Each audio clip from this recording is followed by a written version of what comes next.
This is All India Radio. In the program Spotlight, now we bring you a discussion on India, Japan and Shinzo Abe. The participants are Skandaranjan Tayal, former diplomat, and Simran Sodhi, journalist.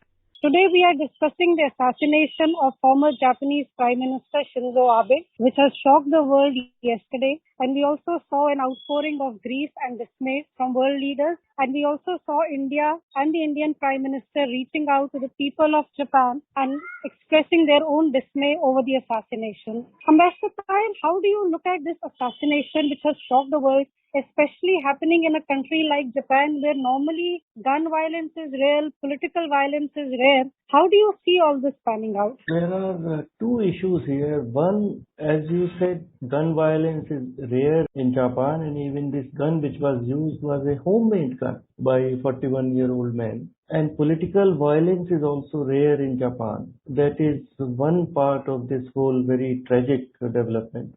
And the second is that if we look at the post-Second World War history of democratic Japan, it has really not had very strong leaders. In the 70 years or so since, let us say, 1950, Japan has had almost 30 prime ministers in 72 years since 1950, once the United States occupation forces gave full powers to Japan.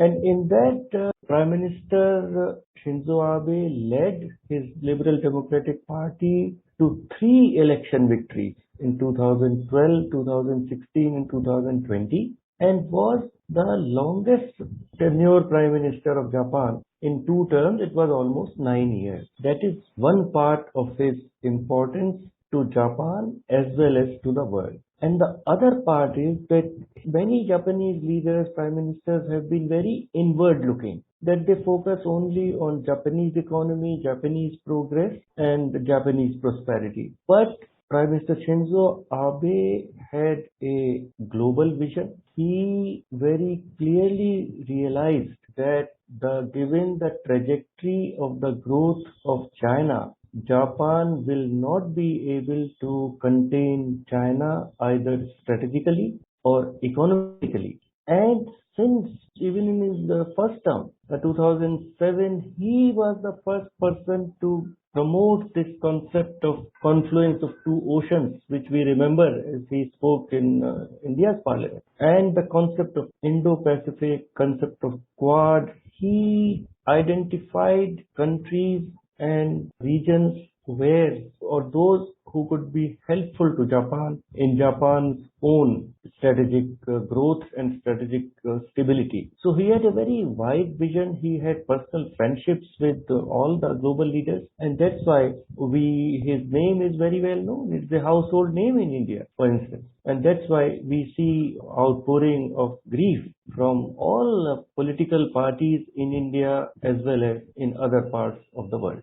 Mr. Tayal, we've also seen that Prime Minister Modi tweeted and then he's written extensively about his friendship with Shinzo Abe, and the Prime Minister has also brought into context how the India-Japan relationship also flourished as the friendship between the 2 leaders. And as you pointed out, Shinzo Abe was also instrumental in bringing or in reviving the Indo-Pacific policy, which we see being discussed and talked about today. And also some commentators have felt that under him, conversation which involved India and Japan much more passionately. Do you agree with this, that Shinzo Abe increasing this strategic dialogue and this friendship between the 2 nations?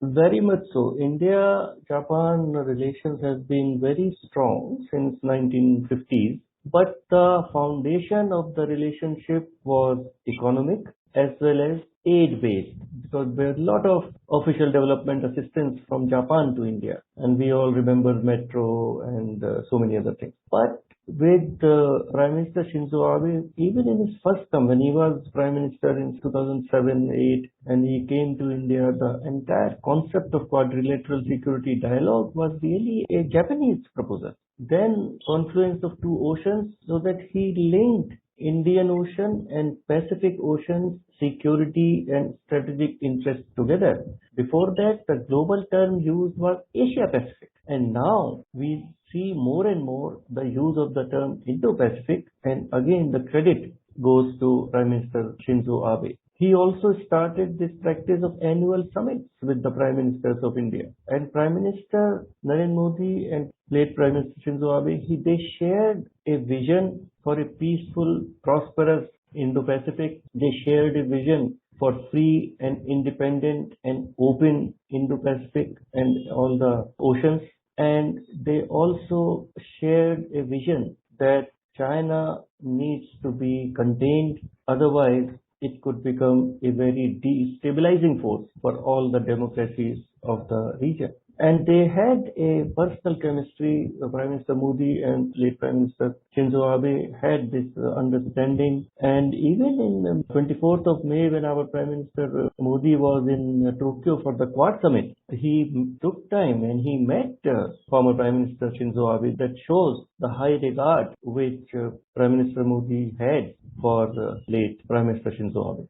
Master Pyle, we also saw that the Quad, and it's a rare gesture by the Quad, we saw a joint statement coming out by the leaders of the Quad, that is the leaders of the US, India and Australia, expressing their dismay over the assassination of ex-Japanese Prime Minister Shinzo Abe. One, how significant is the fact that you find the Quad nations standing together in their grief for the assassination of Shinzo Abe? And two, as you yourself mentioned, Shinzo Abe was one of those first leaders who realized the potential that China had to grow aggressively, and that was one of the reasons he pushed for the Quad. And he was also very outspoken, and in his policies it was quite clear that he wanted countries to come together to counter an increasingly aggressive China. How do you see the Quad statement? The statement by the leaders of Quad, Australian Prime Minister and Japanese Prime Minister, President Joe Biden and our Prime Minister Narendra Modi, is a recognition of the fact that this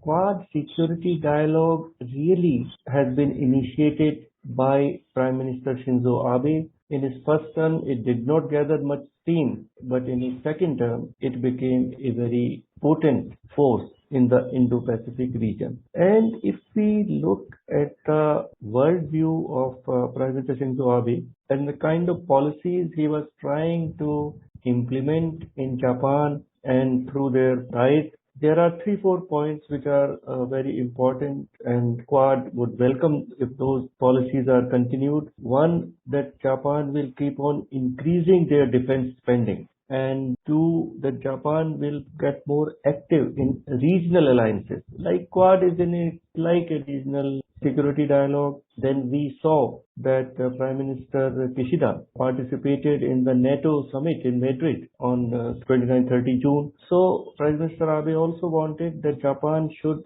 share more military responsibility in the region, and he wanted that Japan should expand relations with other major democratic powers of Indo-Pacific, India and Australia.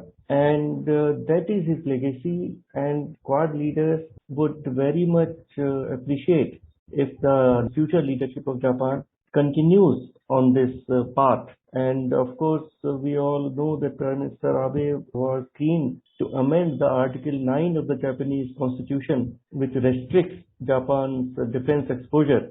And in 2015, Prime Minister Abe's cabinet and Diet had authorized overseas combat missions for the Japanese self-defense forces, for collective self-defense. So in many ways, the Prime Minister Abe was pursuing a policy in which the Japanese self-defense forces would have become stronger and would have become more active in cooperating with the forces of friendly countries, allied countries, for the collective self-defense of not only Japan, but the Indo-Pacific region. And that is the legacy the Quad members would like the new leadership of Japan to continue. Master Pyle, we also see that India declared one day of national mourning today over the assassination of Shinzo Abe. And that also shows India's deep dismay and grief at the assassination which took place yesterday. Master Pyle, how do you see going forward? Do you feel that what we call Abenomics, or the fact that Shinzo Abe is one of those first post-Second World War prime ministers of Japan who sought to change the pacifist attitude of Japan, he sought to increase the defense budget, Do you feel that going forward, Abe's legacy or the policies that he brought in, tried to bring in, will also affect the Japanese domestic policies and Japan's relationship with other nations in the years to come? The foundation of India-Japan friendship of today is a very strong sense of friendship between the people of India, the masses of India, and the people of Japan. We very remember and salute, Subhash Chandra Bose's association with Japan and all that. Then India never sought any war reparations from Japan, and Buddhist connection is there. So there are many points where in history where people of Japan have stood by India and people of India have stood by Japan. So that is a very strong foundation. We have no baggage of history. For instance, many Japanese before the Second World War had colonized many Asian countries and they have some negative sentiments towards Japan. But people of India are very friendly towards Japan. And then in the journey of growth and development of India, Japan has been a very strong partner. We all remember Maruti Suzuki car, Delhi Metro, millions of people use every day. Now this high-speed train which is being constructed between Mumbai and Ahmedabad, as well as the freight corridors. So Japan is trying to strengthen India's infrastructure so that become Atmanirbhar, so that we have our own Make in India. So it is not just a commercial relationship which Japan and Japanese companies have with India. And that vision, that roadmap was really prepared in the mind of Prime Minister Shinzo Abe, which Japan is following. And that's why we see this acknowledgement of his role, and we share the grief of the people of Japan, and that's why the flag was lowered for today, and people of India are genuinely grieving on this very tragic and untimely loss of a leader of not only Japan but of the region and the world. Ambassador Kyle, when we look forward now after the Shinzo Abe assassination and we look forward at the India-Japan relationship, how do you feel this relationship going forward can strengthen or it can build on the foundations that Shinzo Abe laid as the Japanese Prime Minister? What former Prime Minister late Shinzo Abe did with India's leadership, and particularly in the last 7-8 years, is to build both a strategic relationship with India as well as strengthen much more the economic relationship, the trade relationship. For the first time, we have now a civil nuclear agreement with Japan. Earlier, Japan was not ready to sign the civil nuclear deal with India, as India is a non-signatory for the non-proliferation treaty. But going forward, Japan and India need to work together on how to strengthen peace and stability in the Indo-Pacific region, how to work together in the format of Quad security dialogue so that more and more democratic countries of Indo-Pacific become associated with this dialogue, and also how more Japanese investment can come to India, because for India a major problem, major challenge is employment generation for our youth, and Prime Minister Abe was really pushing Japanese companies to invest in India more and more, and we hope that the government support, the government push for relocating Japanese companies from say China to other countries, particularly to India, would continue, and that will in the long term strengthen India's economy and will also make the democratic countries of Indo-Pacific, of Asia, stronger, bringing India, Japan, Australia, New Zealand, South Korea, etc. together. And in the coming days, we will continue our discussions on the India-Japan relationship. With these comments, we bring today's discussion to an end. Thank you. Thank you. You were listening to a discussion on India, Japan and Shinzo Abe. The participants were Skandaranjan Tayal, former diplomat, and Simran Sodhi, journalist. This program was produced and presented by the News Services Division of All India Radio. You can listen to it on our mobile app News on AIR. This program is also available on our YouTube channel News on AIR Official. You may email your opinion about this program at airnsdtalks@gmail.com.